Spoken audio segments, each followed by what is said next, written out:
Olá pessoal, saudações rubro-negras, começando mais um podcast Confraria Flamengo. Falar hoje da vitória de 2-0 do Flamengo sobre o Bahia pelo Campeonato Brasileiro, lá na casa do Bahia, lá em Salvador. Segundo jogo do Felipe Luiz e me impressiona bastante o que ele já vem conseguindo fazer. Na minha opinião, o Flamengo muda da água para o vinho. Nesse jogo especificamente contra o Bahia, o que mais me chamou a atenção foi o encaixe da marcação do Flamengo. O Bahia, quando a gente jogou contra eles, né? Pelo Brasileirão, pela Copa do Brasil, o Bahia sempre conseguia dominar o meio de campo, ficar mais com a bola. Inclusive no primeiro jogo da Copa do Brasil, lá em Salvador, o Flamengo ganhou de 1-0, gol de escanteio que o Bruno Henrique fez o gol. O Bahia criou algumas chances, mas não tem aquele centroavante matador e tal. Então, todos os jogos contra o Bahia é um time que consegue tocar a bola e envolver os adversários, né? E dessa vez não, dessa vez o Flamengo teve mais posse de bola e o Flamengo sufocou o Bahia os 90 minutos. O Flamengo começa com uma marcação alta e o que me chama a atenção, nesse pouco tempo que o Felipe Luiz está lá, é de como que os jogadores já entenderam, sabe? Eu acho que o Felipe Luiz é um... Hoje em dia, os jogadores chamam o técnico de professor, né?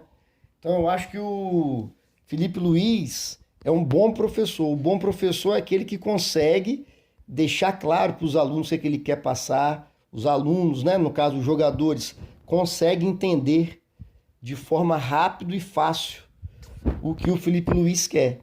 A marcação alta do Flamengo, diferentemente de como se tentava fazer com o Tite e nunca conseguiu, a verdade é essa marcação pressão do Flamengo com a linha defensiva alta foi muito boa. A marcação não era aleatória assim. O Arrascaeta corre aqui, não. Era uma marcação individual, porém organizada, porque é uma marcação individual. Se não tiver cobertura, se não tiver um sistema ali por trás, se o jogador toma um drible, pronto, né? Mas tinha um sistema que eu achava legal, que era, por exemplo, o jogador do Bahia sai jogando, aí consegue passar pelo Arrascaeta. Automaticamente, se a gente lembrar do jogo, o De La Cruz já adiantava para fazer essa cobertura e alguém já fazia do De La Cruz.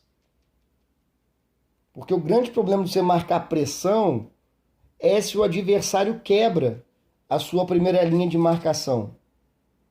E na maioria das vezes, o adversário consegue, porque eles botam mais jogadores, né, para sair lá. O Flamengo, né, o Felipe Luiz não ia botar o time, né, todo lá.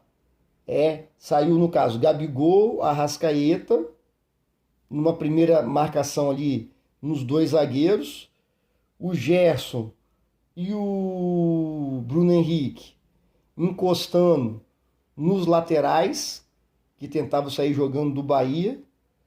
Aí subiu o time, compactava. De La Cruz e Pulgar marcando um deles, mas também fazendo a cobertura, se o jogador conseguisse passar ali do Gabigol e do Arrascaeta. E, importantíssimo, os dois laterais e os dois zagueiros logo atrás do Pulgar e do De La Cruz. Para esse esquema dar certo, e foi o que os jogadores fizeram, o homem da bola do Bahia, no caso, não pode ter tempo para raciocinar. Por quê? A distância que fica da nossa linha defensiva, da última linha defensiva do Flamengo, até o Rossi, é um espaço grande. Porque se você for marcar pressão igual o Flamengo marcou, e a última linha de marcação, os laterais e os zagueiros, tiverem lá atrás, já era. Então, marcar pressão. Foi a aula que o Felipe Luiz deu. Foi o que o Flamengo fez. Cada um sabendo quem que tem que marcar, o time compacto. Passou a linha de marcação, cobertura funcionando.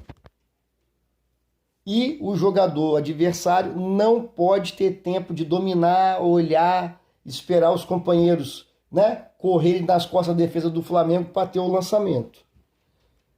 E isso o Flamengo conseguiu fazer. Inclusive, uma coisa que eu gostei, quando o Flamengo estava atacando, aí perdia a bola, não conseguia se estruturar lá na frente, os 4 da frente, Bruno Henrique, Arrascaeta, Gabigol e Gerson, eles faziam falta. O Bruno Henrique fez 2 faltinhas, o Ayrton Lucas fez uma. Isso é time, por incrível que pareça, né? Que o Felipe Luiz chegou agora. Mas isso é time que sabe o que fazer, taticamente. Então o Felipe Luiz está conseguindo passar isso para os jogadores. Então o que mais me chamou a atenção, essa marcação sufocante do Flamengo, linha defensiva alta, durante o jogo todo. Certo? Ponto positivo também, o Flamengo conseguia sair jogando com bastante facilidade. Movimentação, o Flamengo saía jogando rapidinho, a bola estava lá na intermediária ofensiva nossa. Então, também já é mais uma qualidade. E o que a gente precisa melhorar é acertar a finalização, acertar o último passe, acertar aquele cruzamento da linha de fundo. O Bruno Henrique, nesse jogo, para mim especificamente, teve muita oportunidade e não conseguia prosseguir a jogada. Sabe, a bola batia no pé dele, ele ia dar um passe errado, ia tentar um drible errado, na maioria das vezes, né? Então, se o Bruno Henrique, especificamente, tá numa noite mais inspirada, o Flamengo teria feito mais gols. Outro, que para mim é o melhor do time esse ano, disparado, o Gerson. Alguém tem que falar com o Gerson para ele chutar. O Gerson é o cara que não gosta de chutar, cara, é impressionante. A posição que ele joga, algumas vezes durante o jogo, ele pega a bola ali na entrada da área e não chuta, tá aberto. Então, ele fez um golaço contra o Vasco. Deu uma chapada no canto pelo Brasileirão contra o Vasco. Então ele tem que chutar mais e melhorar a finalização. Se o Gerson começar a finalizar melhor, começar a aproveitar melhor as chances de gol que ele tem, porra, vai subir muito de patamar, velho. Vai ser titular indiscutível da seleção brasileira. Sobre o De La Cruz, ainda está abaixo. Acho que o De La Cruz, algumas vezes, força muito o passe. Tudo bem que ele tenta dar aquele passe que vai fazer o cara fazer o gol, vai deixar o jogador na cara do gol. E esse passe realmente, na maioria das vezes, não só o De La Cruz, mas todos os jogadores erram, porque é o passe mais difícil, né? Não é aquele passe óbvio de 2, 3 metros para o lado ou para frente. Só que o De La Cruz não está acertando nada desses passes. E o problema do De La Cruz errar o passe, que ele é praticamente o último homem ali do meio de campo, ele e o Pulgar.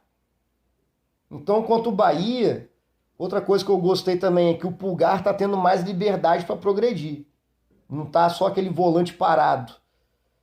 Então é mais um para confundir a defesa adversária. Então, algumas vezes, o De La Cruz força esse passe e erra, e o Pulgar está na frente dele. Sabe? Não está na linha dele. Porque se o Pulgar estiver na linha dele e perdeu a bola, tem 2 ali para fazer a contenção. Mas quando o Pulgar passa na frente do De La Cruz e ele erra o passe, aí é perigoso. Então eu acho que corrigir essa questão do De La Cruz. Em relação aos jogadores, tirando esses que eu citei assim, né? Na minha opinião. Não que o Gerson jogou mal não, tá, gente? O Gerson, melhor em campo. Até a atitude de capitão que ele teve, né? Vou falar daqui a pouco mais sobre isso. Mas esses pontuais ali, para mim, De La Cruz precisa melhorar um pouquinho mais na questão do passe, né? O Bahia, quando tentou atacar, acertou um chute no gol do Flamengo, de fora da área. Teve alguns cruzamentos lá perigosos, mas nada demais. Outra coisa que eu estou gostando do Felipe Luiz e que está assim, mostrando como que o trabalho do Tite era horroroso, é a questão a facilidade que o Flamengo está tendo para chegar na linha de fundo com triangulações. E chega na linha de fundo dentro da área praticamente. Aí é Gabigol que fecha no primeiro pau, é o Arrascaeta que vem chegando na marca do pênalti, é o Gerson que também vem chegando. Então ele está mostrando para o Tite que no futebol não se faz só de chegar na linha de fundo e cruzar a bola alta.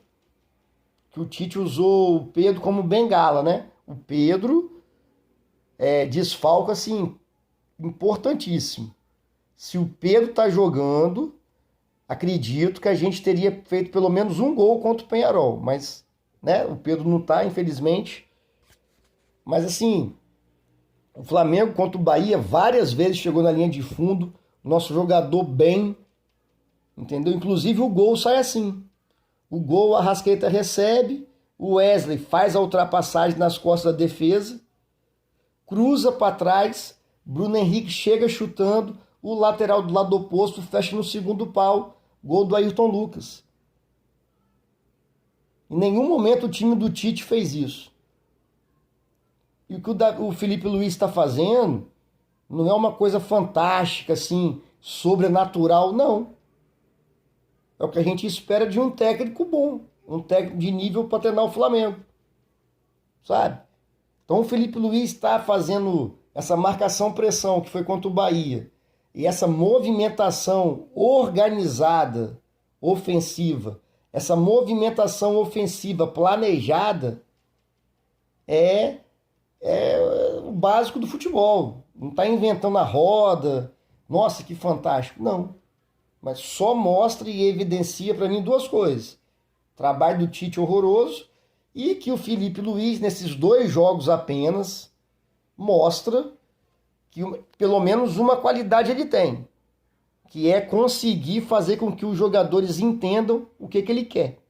Isso é fundamental. Certo? Então, aí, substituições do Flamengo e tal, Alcaraz, na minha opinião, vai disputar a posição em breve com o De La Cruz. Acredito que o Felipe Luiz, até para se manter no cargo, não vai ficar abraçado a jogador nenhum, como já aconteceu lá atrás, né, recentemente com o Flamengo aí. Já barrou o Fabrício Bruno. Léo Ortiz, outro nível, sabe? Não concordei, assim. Acho que o Felipe Luiz fez para dar mais uma chance para o animal do Alan. O que eu acho que o Felipe Luiz pode fazer? Quer botar mais um volante. Ali no jogo contra o Bahia, como o Flamengo perde muito gol, 1-0 é perigosíssimo. O jogo de 1-0, mesmo você dominando como o Flamengo dominou, se você não faz o segundo, não faz o terceiro, fica perigoso. Então o Flamengo dominou o jogo todo, o Bahia não conseguiu jogar, mas como o Flamengo não conseguiu fazer mais de um gol, o jogo estava se tornando perigoso. No final do jogo, o Bahia ia na empolgação, a torcida empurrando. Ele mexeu bem, na minha opinião. Só que eu não teria colocado o Alan. Teria colocado Fabrício Bruno no lugar do Léo Ortiz e passado o Léo Ortiz para volante junto com o Pulgar, né? Mas ele não fez isso, ele botou o Alan e tirou o Pulgar, inclusive. Cansaço. Aí ele coloca o Alcaraz no lugar do De La Cruz. O Alcaraz, nesses 3 jogos que eu vi ele jogar, eu acho que ele consegue fazer também a função que o De La Cruz faz, que é segundo volante, recupera a bola, sai em velocidade para o contra-ataque. O Alcaraz consegue, né, carregar a bola em velocidade e distribuir o jogo. A mesma característica do De La Cruz. E, inclusive, o Alcaraz pode também jogar um passinho à frente ali. Se o Arrascaeta não puder jogar, se o Gerson cansar, acho que ele pode entrar lá. Acho que outra coisa que o Felipe Luiz, assim é opinião, né? Que o Felipe Luiz poderia fazer era ter botado o Alcaraz no lugar do Gerson, que o Gerson morre dentro de campo, porque ele corre demais. Então, pode observar, dá 30, 35 do segundo tempo, o Gerson não está aguentando. E como ele tem que fechar a marcação ali, né, fechar o lado direito do meio de campo, tem hora que fica uns buracos. Aí fica perigoso. Mas assim, Alcaraz acho que entrou bem, é uma boa opção, faz mais de uma posição no meio de campo. E o Gerson, acho que assim, mostrou o que é ser um capitão. O cara chegou agora, 22 anos, estava no futebol inglês. O futebol brasileiro é outro tipo de jogo, outra arbitragem, outra velocidade de jogo. E o cara vem se esforçando, né? Igual o Gerson falou, não, ele vem se esforçando nos treinos e tal. É um jogador bom, contratação mais cara da história do Flamengo. Então ele deixou o Alcaraz bater o pênalti para dar confiança. Atitude de capitão. Não foi mesquinho, não foi egoísta. Ele podia muito bem ele mesmo ter batido o pênalti. Último lance do jogo praticamente. Ele é o capitão do Flamengo, convocado para a seleção brasileira, cheio de moral, mas não. Mostrou, trouxe o cara para o grupo. Importantíssimo, né? Então eu estava ansioso para esse segundo jogo do Flamengo, para ver como é que o time ia jogar, se ia manter o nível do jogo que foi contra o Corinthians. E para minha feliz surpresa, eu acho que o Flamengo elevou o nível de jogo quando consegue marcar pressão e organizadamente o time do Bahia durante 90 minutos. Precisa melhorar as finalizações, converter, fazer mais gols. Beleza, pessoal? Saudações rubro-negras, abraço.